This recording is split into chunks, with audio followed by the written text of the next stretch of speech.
Knockout football has arrived at Euro 2024. It's time to predict the scores for the round of 16 in Germany. Looking back at game day 3, I had an absolute disaster with my predictions. Just the one perfect score and one correct result as well. But the person who did have a very good round last time out was Matt from the full 90. Now Matt came away with 12 points overall and 3 perfect scores. And 3 of those results were draws. Slovakia's 1-1 draw with Romania, Denmark's 0-0 draw with Serbia, and Croatia's 1-1 scoreline with Italy.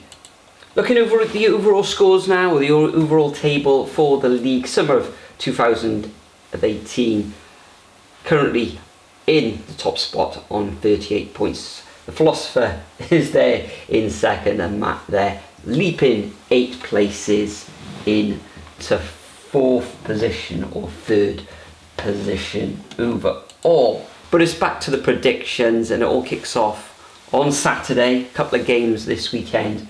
At 5 o'clock we've got Switzerland against Italy at the Olympic Stadium in Berlin, and Switzerland very impressive with the results in Group A, just the 2 points behind Germany in the end, and Italy also runners up for themselves in Group B. Okay, Italy just winning the 1 match out of their 3 games, but that's also Switzerland, but Switzerland haven't lost in the last game. Okay, I know that Italy, a draw with Croatia was very, very disappointing because Croatia have been woeful in this tournament, and between the sticks for Italy, Donnarumma has been excellent. Just let down a couple of times by his defence. Switzerland going forward have been exciting. This one is going to be very, very tight. Could go into extra time, penalties, etc.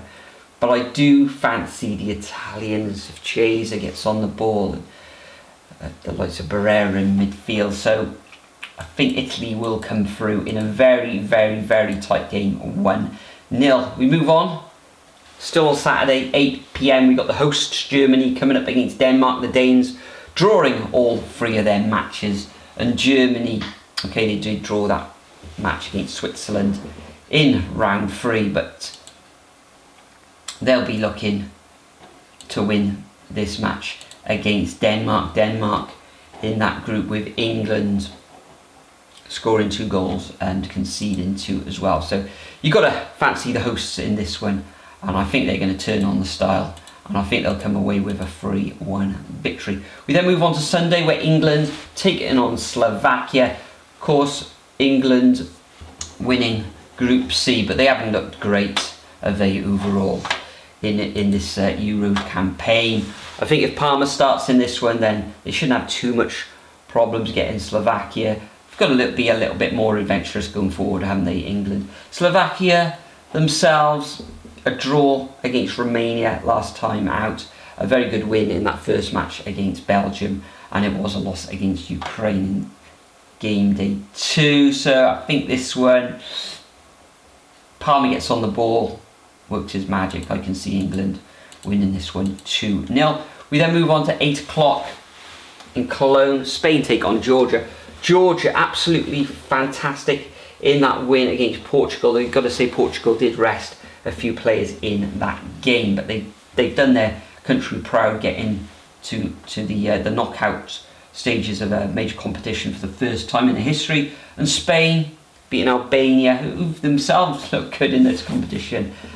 Spain, the standout team really for me in Euro 2024, and I think they'll beat Georgia in this one. Georgia have lots of energy, but I think Spain will come through 2-0. Then we move to Dusseldorf on Monday, 5 PM. We got France against Belgium. France, like England, flattered to deceive at times. Belgium being held against Ukraine, although they did have plenty of chances to put Ukraine to bed in that match. De Bruyne, when he gets on the ball, some of his passes has been phenomenal. France gave Mbappe, couldn't save them really, couldn't get the win against Poland. I think this one's going to end up in a draw as well. Wouldn't be surprised if it goes all the way to penalties, but I think that France will come through ultimately, but at 90 minutes I can see this one ending up 1-1. Then 8 p.m, also on Monday, we've got Portugal against Slovenia. Slovenia haven't won a match in this competition so far, and Portugal, a weakened side against Georgia, losing 2-0. So they'll look to improve in this match. I think they will. Slovenia in the group with Serbia, England and Denmark drew all those 3 games. They're tough to crack, but I think Portugal will come through in this one, and I think they're going to hand Slovenia a bit of a pasting 3-0. We then move on to Tuesday at the Allianz Arena in Munich, where Romania take on the Netherlands. Now, this one, another tough one to call. Netherlands and Romania not winning in the last 2 matches. Netherlands succumbing to Austria. They come, I think, what was it, 1-0 down, come back to 1-1, 2-1, come back to 2-2, and they just couldn't get in front in that match against Austria. Romania playing at that draw against Slovakia, a loss against Belgium and a win against Ukraine. So this one, I'm going to go for another draw, but I think ultimately, Romania will get through. Then the final match of the round of 16 sees Austria taking on Turkey. Another very difficult one to predict. This one could go to penalties. If it does go through to penalties, then I fancy Turkey. However, I think Austria are going to win in the 90 minutes. I think this is going to be a humdinger as well. And I'm going to go for goals galore in this one. I think both defences will be wide open. And I'm going to go for a 3-2 scoreline. So those are my predictions for the round of 16. Make sure you leave your predictions over at the Super Brew website. I think it's going to be to prove another thrilling round in the Euros. Enjoy these 8 games, and I'll see you all in the next video.